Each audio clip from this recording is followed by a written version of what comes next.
Assalamu alaikum guys, welcome back to my channel and today our topic of discussion is nucleus। जैसा कि आप जानते हैं कि हमने अपनी प्रीवियस वीडियोस में सेल के बारे में पढ़ा है that cell is the basic unit of life. तो आज हम न्यूक्लियस का टॉपिक स्टार्ट करने से पहले सेल के 3 बेसिक कंपोनेंट्स के बारे में पढ़ेंगे।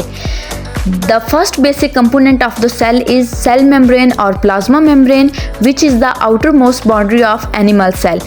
यानी जो सबसे बाहर वाली बाउंड्री होती है सेल की एनिमल सेल में उसे हम सेल मेम्ब्रेन कहते हैं। But in the plant cell it is covered by cell wall. यानी प्लांट सेल में जो सबसे आउटर मोस्ट बाउंड्री होती है वो सेल मेम्ब्रेन नहीं होती बल्कि सेल वॉल होती है। The second basic component of the cell is cytoplasm. Cytoplasm basically एक फ्लूइड होता है जिसमें बहुत सी सेलुलर ऑर्गेनेलीज होती हैं जैसा कि mitochondria, endoplasmic reticulum, Golgi complex and nucleus वगैरह। So the third basic component जो होता है वो होता है हमारे पास न्यूक्लियस। तो न्यूक्लियस बेसिकली एक डबल मेम्ब्रेन बाउंडेड ऑर्गेनेली होती है जो कि सेल को कंट्रोल करती है क्योंकि इसके अंदर सारी की सारी जेनेटिक इन्फॉर्मेशन होती है। सो न्यूक्लियस जो है उसे ब्रेन ऑफ द सेल भी कहते हैं क्योंकि जिस तरह से ब्रेन हमारी पूरी की पूरी बॉडी के फंक्शंस को कंट्रोल करता है इसी तरह से न्यूक्लियस भी सेल की सारी इन्फॉर्मेशन को कैरी करती है और इसे कंट्रोल करती है। सो जो दो हमारे पास बेसिक कंपोनेंट हैं सेल के, साइटोप्लाज्म और न्यूक्लियस, इन्हें हम कलेक्टिवली प्रोटोप्लाज्म भी कहते हैं। Now we move toward the basic nucleus concept. So nucleus is a membrane bounded organelle. Nucleus contain most of the genes that control the cell. यानी एक डबल मेम्ब्रेन बाउंडेड ऑर्गेनेली है और इसमें बहुत से जीन्स होते हैं जो कि सेल को कंट्रोल करते हैं। Now we move towards the discovery of nucleus. Nucleus की डिस्कवरी जो है वो रॉबर्ट ब्राउन ने उसको डिस्कवर किया था इन 1831। अब हम बात करेंगे एनिमल सेल की न्यूक्लियस की और प्लांट सेल के न्यूक्लियस की। In animal and plant cell, in animal cell it is present in the center while in plant cell due to formation of large vacuole it is pushed to side। जैसा कि हम जानते हैं कि animal cell में बहुत से vacuoles होते हैं लेकिन उनका साइज छोटा होता है, स्मॉलर इन साइज होते हैं। तो इतने छोटे वैक्यूल्स के होने की वजह से जो न्यूक्लियस होता है वो बिल्कुल दरमियान में यानी सेंटर में ही रहता है एनिमल सेल में। लेकिन अगर हम प्लांट सेल की बात करें तो उनमें बेसिकली एक ही वैक्यूल होता है और वो भी लार्जर इन साइज होता है। सो लार्जर वैक्यूल के होने की वजह से जो न्यूक्लियस है उसे पुश कर दिया जाता है साइड की पे। सो इसे धकेल दिया जाता है साइड की तरफ। तो एनिमल सेल में न्यूक्लियस सेंटर में होता है while in the plant cell larger vacuole होने की वजह से न्यूक्लियस जो है वो साइड पे होता है। अब हम बात करेंगे सेल की टाइप के बारे में। तो बायोलॉजिस्ट ने सेल को बेसिकली 2 टाइप्स में क्लासिफाई किया है। One is the prokaryotic cell and the other one is the eukaryotic cell. सबसे पहले हम प्रोकैरियोटिक सेल की बात करेंगे। तो प्रोकैरियोटिक सेल ऐसे सेल होते हैं जिनमें बहुत सी मेम्ब्रेन बाउंडेड स्ट्रक्चर या ऑर्गेनेलीज जो होती हैं वो नहीं होती, जैसा कि mitochondria, endoplasmic reticulum, Golgi apparatus वगैरह। सो यूकैरियोटिक सेल में बहुत सी मेम्ब्रेन बाउंडेड ऑर्गेनेलीज जो हैं जैसे माइटोकॉन्ड्रिया हो गया, एंडोप्लाज्मिक रेटिकुलम वगैरह हो गया, तो ये मेम्ब्रेन बाउंडेड ऑर्गेनेलीज पाई जाती हैं। लेकिन अब हम चूंकि न्यूक्लियस पढ़ रहे हैं तो हम न्यूक्लियस में क्या डिफरेंस है यूकैरियोटिक सेल के और प्रोकैरियोटिक सेल के न्यूक्लियस में। So in the eukaryotic cell eukaryotes have a well defined nucleus in which nuclear material is enclosed in double nuclear membrane, while in prokaryotic cell genetic material is without any nuclear membrane covering and is directly submerged in cytoplasm। यानी अगर हम eukaryotes की बात करें तो उनमें जो nucleus होता है वो मेम्ब्रेन बाउंडेड होता है और उसके अलावा उनमें वेल डिफाइंड न्यूक्लियस होता है जिसमें सारा का सारा जो न्यूक्लियर मटेरियल है वो पाया जाता है with in the nuclear membrane, यानी उसके इर्द गिर्द मेम्ब्रेन होती है। लेकिन अगर हम प्रोकैरियोट्स के न्यूक्लियस की बात करें तो उनमें भी जेनेटिक मटेरियल या इन्फॉर्मेशन होती है लेकिन उसके इर्द गिर्द जो है वो कोई मेम्ब्रेन नहीं होती और वो डायरेक्टली सबमर्ज होता है साइटोप्लाज्म के अंदर, क्योंकि हम जो साइटोप्लाज्म से न्यूक्लियस को चीज़ सेपरेट करती है वो बेसिकली उसकी मेम्ब्रेन ही होती है। तो जब प्रोकैरियोट्स में कोई न्यूक्लियर की मेम्ब्रेन होती ही नहीं है तो इसी वजह से उसका जेनेटिक मटेरियल डायरेक्टली साइटोप्लाज्म में सबमर्ज होता है। लेकिन in the eukaryotes double membrane उसके इर्द गिर्द पाई जाती है जो कि न्यूक्लियस को साइटोप्लाज्म से सेपरेट करती है। तो बेसिकली जो यूकैरियोट्स होते हैं वो ज़्यादा कम्प्लेक्स होते हैं। तो अगर हम इनकी एग्जाम्पल की बात करें तो प्रोकैरियोट्स में बेसिकली बैक्टीरिया इंक्लूड होते हैं एंड ब्लू ग्रीन एल्गी। और अगर हम यूकैरियोट्स की बात करें तो चूँकि इसमें मल्टीसेलुलर ऑर्गेनिज्म शामिल होते हैं तो वो ज़्यादा कम्प्लेक्स होते हैं, जैसा कि एनिमल्स हो गए, प्लांट्स हो गए या फंजाई वगैरह हो गए। अब हम बात करेंगे न्यूक्लियर इन्वेलप की। तो nuclear envelope enclose the nucleus so it separate nuclear content from the cytoplasm. चूँकि न्यूक्लियर इन्वेलप ने न्यूक्लियस को इनक्लोज किया होता है, सो यही वो बेसिक चीज़ है जिसने न्यूक्लियस को साइटोप्लाज्म से सेपरेट करता है। यहाँ पे अगर हम बात करें तो न्यूक्लियस एक डबल मेम्ब्रेन बाउंडेड ऑर्गेनेली है। सो यहाँ पे इसके अंदर दो मेम्ब्रेन्स होती हैं, one is the outer membrane and the other one is the inner membrane. तो जो आउटर मेम्ब्रेन होती है न्यूक्लियस की वो कंटिन्यूस होती है with the endoplasmic reticulum, while the inner membrane enclose the nuclear content. जो बाहर वाली मेम्ब्रेन होती है वो कंटिन्यूस होती है विद एंडोप्लाज्मिक रेटिकुलम। तो ऐसा क्यों होता है? क्योंकि जितने भी राइबोसोमल सब यूनिट्स यहाँ से निकलने हैं वहाँ पे वो एंडोप्लाज्मिक रेटिकुलम के अंदर जाने हैं जहाँ पे प्रोटीन सिंथेसाइज होनी है। एंडोप्लाज्मिक रेटिकुलम की बेसिकली दो टाइप्स होती हैं, rough endoplasmic reticulum and smooth endoplasmic reticulum, जिसमें रफ एंडोप्लाज्मिक रेटिकुलम के साथ राइबोसोम्स अटैच होते हैं एंड स्मूथ एंडोप्लाज्मिक रेटिकुलम के साथ राइबोसोम्स अटैच नहीं होते। So ribosomes are the site where protein synthesize. So protein के लिए राइबोसोम्स का होना ज़रूरी है और इसी वजह से जो राइबोसोम्स होते हैं वो रफ एंडोप्लाज्मिक रेटिकुलम के साथ अटैच होते हैं। सो इसी वजह से जो न्यूक्लियस की आउटर मेम्ब्रेन होती है वो एट सम प्लेसेस कंटिन्यूस होती है with the endoplasmic reticulum. Now we move toward the nuclear lamina. तो न्यूक्लियर लैमिना क्या होता है? बेसिकली एक नेटवर्क होता है जिसमें हमारे पास इंटरमीडिएट फिलामेंट्स भी होते हैं एज वेल एज सम मेम्ब्रेन एसोसिएटेड प्रोटीन्स भी शामिल होती हैं। सो nuclear lamina a layer of protein associated with inner nuclear membrane plus intermediate filaments. तो इनका एक नेटवर्क को हम न्यूक्लियर लैमिना कहते हैं। तो न्यूक्लियर लैमिना के कुछ खास फंक्शंस भी होते हैं। ये सेल की शेप को मेंटेन रखता है और न्यूक्लियस की शेप को मेंटेन रखता है। Maintain organisation of genetic material, कि जेनेटिक मटेरियल को किस तरह से ऑर्गेनाइज करना है, किस तरह से तरतीब देना है, किस तरह से मुनज़्ज़म करना है, ये भी इसी का काम है। And regulate DNA replication. DNA replication हमें पता है कि जब डीएनए अपनी ही आइडेंटिकल कॉपीज़ बनाता है तो उसे हम डीएनए रेप्लिकेशन कहते हैं। Now we move toward the nuclear pores. तो न्यूक्लियस के ऊपर कुछ सुराख होते हैं जिन्हें हम न्यूक्लियर पोर्स कहते हैं और ये कब बनते हैं? इनकी फॉर्मेशन तब होती है जब आउटर एंड इनर मेम्ब्रेन किसी जगह पर फ्यूज़ होती हैं तो वहाँ पर न्यूक्लियर पोर्स बनते हैं। So the outer and the inner membrane are continuous at the certain points resulting in the formation of pore. तो जब आउटर और इनर मेम्ब्रेन कुछ पॉइंट्स पर आपस में मिलती हैं, फ्यूज़ होती हैं, तो वहाँ पे क्या बनते हैं? पोर्स की फॉर्मेशन होती है। तो अगर हम इनके स्ट्रक्चर की बात करें तो बेसिकली इनमें प्रोटीन्स होती हैं और अगर हम इनके फंक्शन की बात करें न्यूक्लियर पोर्स के, तो न्यूक्लियर पोर्स जो हैं ये रेगुलेट करवाते हैं the movement of macromolecules and particle. यानी कि मूवमेंट करवा रहे होते हैं कुछ पार्टिकल्स की, कुछ मैक्रोमॉलिक्यूल्स की।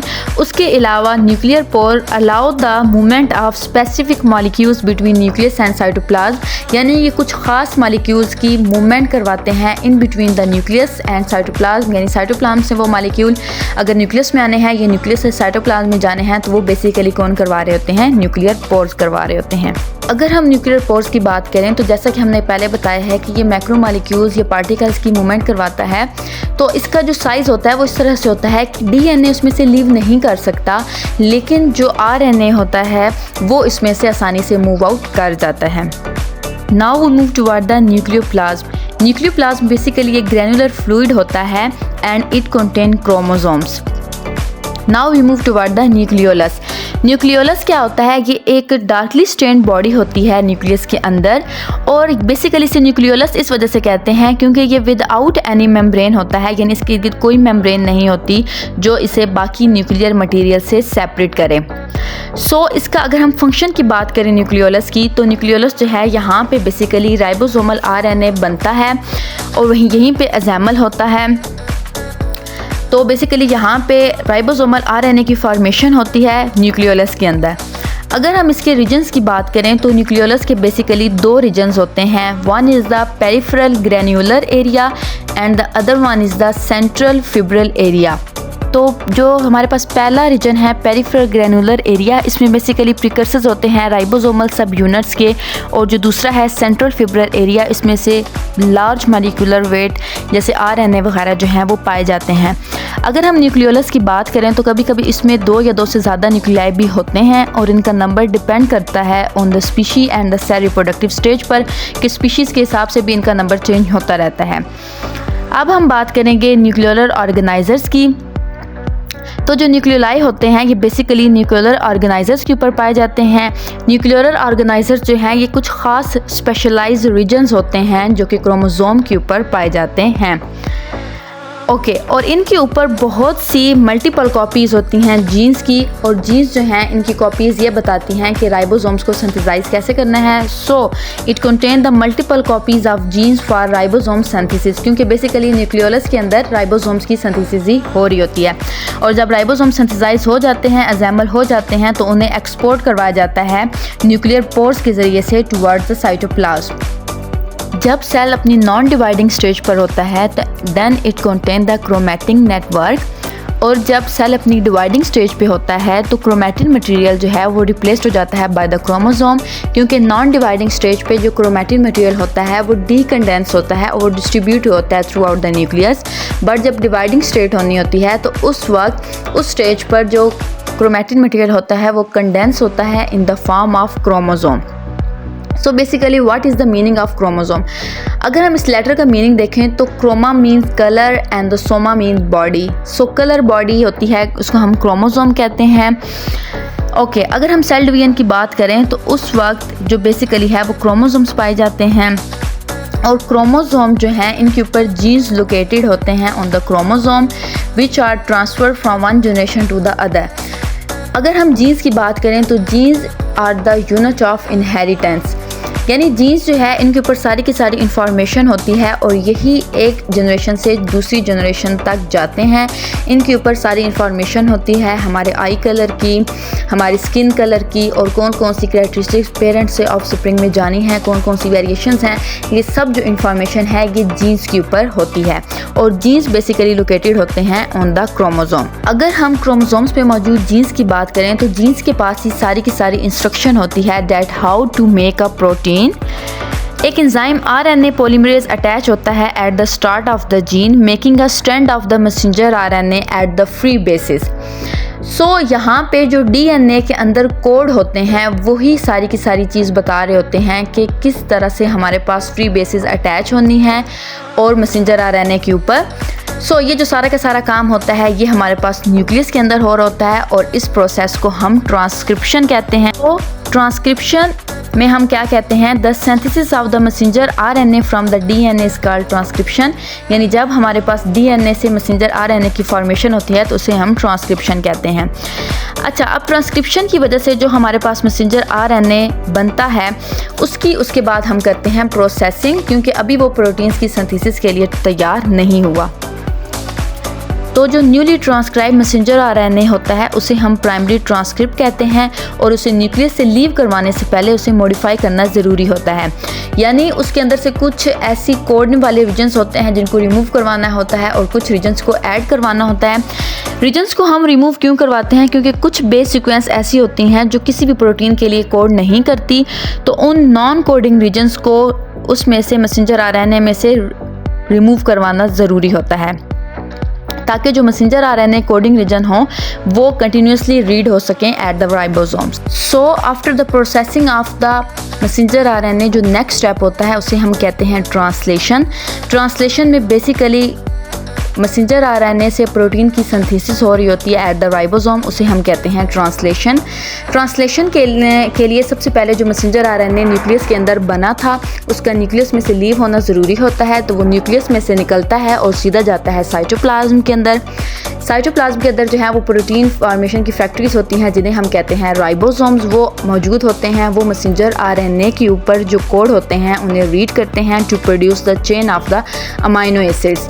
यहाँ पे एक ट्रांसफ़र आरएनए होता है जो कि हमारे पास अमाइनो एसिड्स को राइबोसोम्स के साथ अटैच करता है, और एट अ टाइम हमारे पास मैसेंजर आरएनए के ऊपर 3 जो कोड हैं वो रीड हो रहे होते हैं, और साथ ही साथ हमारे पास अमाइनो एसिड्स जो हैं वो ट्रांसफ़र आरएनए अटैच भी करवा रहा होता है और उनकी रीडिंग भी हो रही होती है, और फिर साथ ही साथ हमारे पास प्रोटीन की फॉर्मेशन भी होती रहती है। सो इन द क्रोमोसोम एक लंबी स्ट्रैंड होती है डीएनए की और वो टाइटली पैकेज्ड होते हैं अराउंड द प्रोटीन जिन्हें हम हिस्टोन कह रहे होते हैं। अगर हम क्रोमोसोम्स की बात करें तो क्रोमोसोम में बेसिकली एक पॉइंट होता है जिसे हम कहते हैं सेंट्रोमियर, और centromere is the place on chromosome where spindle fibres attach during the cell division. तो सेंट्रोमियर एक ऐसा पॉइंट होता है क्रोमोसोम के ऊपर जहाँ पे ड्यूरिंग द सेल डिवीजन यानी जब सेल ने डिवाइड होना होता है तो स्पिंडल फाइबर्स आके इस पॉइंट के ऊपर अटैच होते हैं। स्पिंडल फाइबर्स जो हैं वो बहुत ज़्यादा ज़रूरी होते हैं। अगर इक्वली डिवाइड करवाना है उसको 2 डॉटर क्रोमोसोम्स में या 2 डॉटर सेल्स में तो उसके लिए स्पिंडल फाइबर्स का होना ज़रूरी होता है। तो बेसिकली जिस पॉइंट पर या जिस जगह पर आकर अटैच होते हैं उसे हम कहते हैं सेंट्रोमियर। अगर हम क्रोमोसोम नंबर की बात करें तो वो डिफरेंट स्पीशीज़ के अंदर डिफरेंट होता है। अगर हम ह्यूमन की बात करें तो ह्यूमंस में बेसिकली 46 जो हैं वो क्रोमोसोम्स पाए जाते हैं और उन्हें हम कहते हैं कि तकरीबन 23 पेयर्स ऑफ क्रोमोसोम होते हैं ह्यूमंस के अंदर। लेकिन अगर हम ह्यूमन के सेक्स सेल्स की बात करें जैसा कि एग्स हो गए या स्पर्म हो गए तो उनमें सिर्फ 23 नंबर ऑफ क्रोमोसोम्स होते हैं। ऐसा क्यों होता है कि ह्यूमन में वैसे 46 नंबर ऑफ क्रोमोसोम्स होते हैं लेकिन एग या स्पर्म सेल्स में सिर्फ 23 नंबर ऑफ क्रोमोसोम्स होते हैं? तो ऐसा इस वजह से होता है क्योंकि जो हमारे पास गैमेट्स होते हैं वो हैप्लॉइड सेल्स होते हैं। तो हैप्लॉइड सेल्स जो हैं ये मियोसिस की वजह से पैदा होते हैं। तो हैप्लॉइड सेल्स होने की वजह से सिर्फ इनमें एक ही कॉपी होती है क्रोमोसोम्स की, इसी वजह से इनमें 23 नंबर ऑफ क्रोमोसोम्स होते हैं। इसी तरह से अगर हम फ्रॉग की बात करें तो फ्रॉग में 26 नंबर ऑफ क्रोमोसोम्स होते हैं। इसी तरह से अगर चिंपैंजीज़ की बात करें तो 48 क्रोमोसोम्स होते हैं। ह्यूमन के अंदर 46 क्रोमोसोम होते हैं। तो डिफरेंट स्पीशीज़ के अंदर जो नंबर ऑफ क्रोमोसोम्स होते हैं वो डिफरेंट होते हैं। Now we move toward the functions of the nucleus. तो न्यूक्लियस जो है जैसे कि हम प्रीवियस पढ़ चुके हैं बहुत से इंपॉर्टेंट फंक्शन परफॉर्म करती है। तो जो इंफॉर्मेशन होती है डीएनए की ऊपर वो सारी की सारी ट्रांसक्राइब होती है इन द आरएनए फिर ट्रांसलेशन के प्रोसेस के ज़रिए से करवाता है प्रोटीन की सिंथेसिस और वही protein in the form of enzyme या in the form of other protein cell में बहुत से इंपॉर्टेंट फंक्शंस को एक्टिविटीज़ को परफॉर्म करवाती है।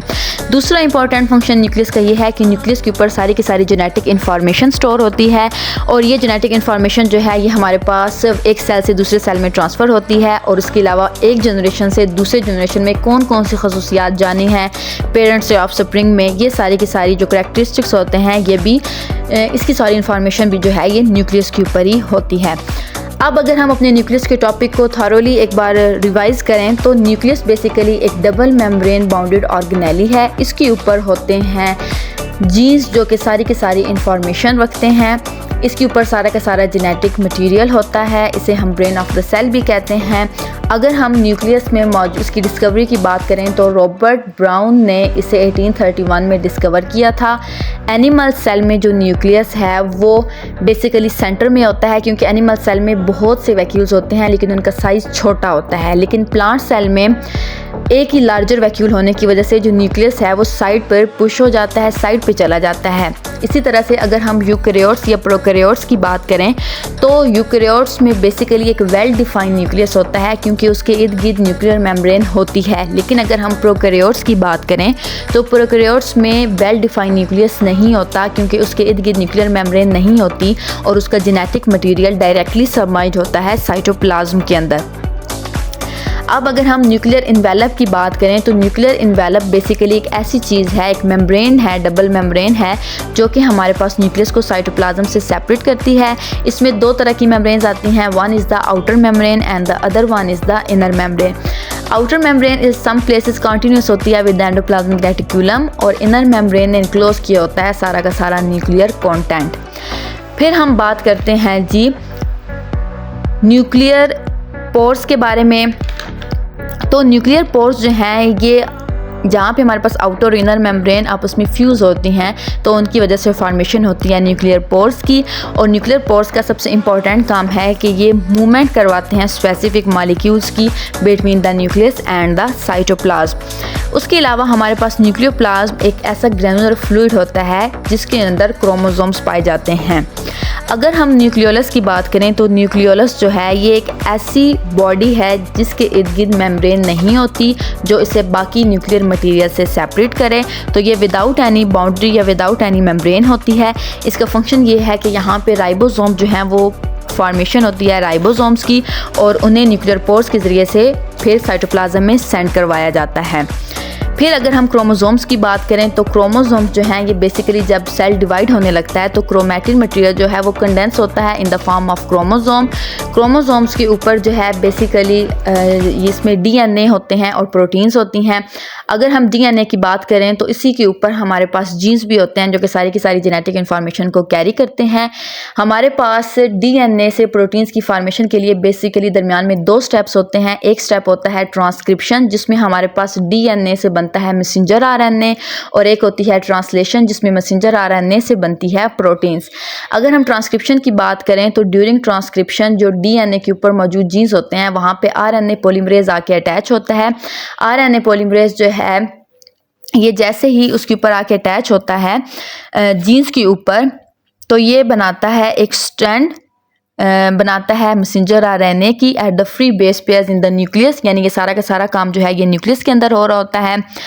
उसके बाद हमारे पास जैसे ही सारा मैसेंजर आरएनए सिंथेसाइज हो जाता है, फ्री बेस पेयर्स अटैच हो जाती हैं, तो उसके बाद मैसेंजर आरएनए की प्रोसेसिंग की जाती है, उसे मॉडिफाई किया जाता है न्यूक्लियस छोड़ने से पहले। सो प्रोसेसिंग में जितने भी नॉन कोडिंग रीजन्स होते हैं उनको रिमूव करवा दिया जाता है और बाकियों को अटैच करवा कर फिर उसे हम मैसेंजर आरएनए बना देते हैं। वो फिर न्यूक्लियस में से निकलता है और सीधा जाता है साइटोप्लाज्म में जहाँ पे राइबोसोम्स उसके साथ आके अटैच होते हैं और राइबोसोम्स का काम होता है प्रोटीन की सिंथेसिस करवाना। तो बेसिकली जो ट्रांसफ़र आरएनए होता है ये अमीनो एसिड्स को अटैच करवाता है राइबोसोम्स के साथ और इसी तरह से जो राइबोसोम्स होते हैं ये मैसेंजर आरएनए के ऊपर मौजूद कोड को रीड करते हैं और इसी मदद से फिर हमारे पास प्रोटीन जो है वो सिंथेसाइज होती हैं और वो फिर बॉडी में डिफरेंट एक्टिविटीज़ परफॉर्म करती हैं, डिफरेंट फंक्शंस परफॉर्म करती हैं in the form of enzymes और in the form of other proteins. तो ये था हमारा आज का न्यूक्लियस का topic. Stay tune for the next video. अल्लाह हाफिज़।